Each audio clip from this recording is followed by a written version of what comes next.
C'est ça l'enlèvement de l'église. Ile ndio kulemewa kwa kanisa. Amen l'église. Amen. Pourquoi ça n'a pas été? Ile tusisahau kamwe. Hata utakatakata kama bali katakata upie. Hata kama unaweza katakata ama katakata ungine. Mais comment ça n'a pas été? Lakini usisahau watu. Elakonyosha kokosana na tena moyo. Ikiweka tutafanya chini ya jua. Ezara mbura mke. Iko ndani ya kipindi mdogo. Amen l'église. Amen. Elakonyosha kokosana na tena moyo. Kila kitu ni tutafanya chini ya jua hapa. Ezara mama mke. Iko ndani ya muda mchache. Melokoyo ekosana bakasima. Lakini kitu kitafanyika nyuma. Ndio bengi yango eternite. Ndio tunaita ya milele. Amen l'église. Amen. Komarana Kuoana ngambura mke.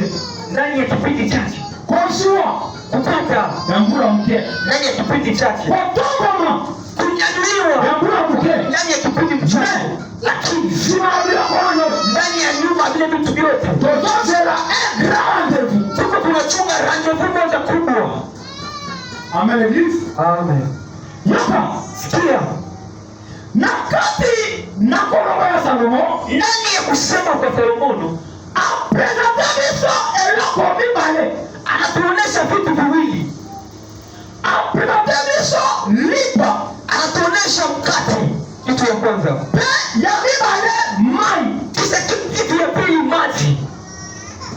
Tobi eza langage prophétique. Tulisema iko langaje kwenye kwa prophetique. Kono motoana abwaki lipa na ye. Ule mtu anatupa mkate wake. Lipa ezu direction ya mai.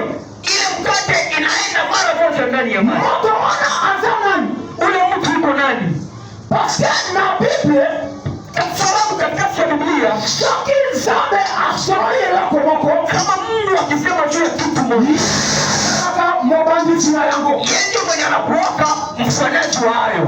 Shoki zambe wabia eloko moko na Bible. Mungu akisema kitu moja ndani ya Biblia, Abandi saka yango. yeye ndio mwenye anakuwa anaitimiza. Shoki alabi pona bolingo. Akisema juu ya upendo, Yenda lingati liboso. juu ya kusema yeye ndio mwenye alipenda wa kwanza. Amen l'église. Amen. Shoki alabi pona pardon. Kama akisema juu ya msamaha, Yende alibisaka liboso. yeye ndio mwenye anakuwa anahurumia. Shoki alabi pona musala. Kama akisema juu ya kazi, Yende baki aliboso ya kwa musala. yeye ndio mwenye alikuwa wa kwanza kufanya kazi. Kwa nzambe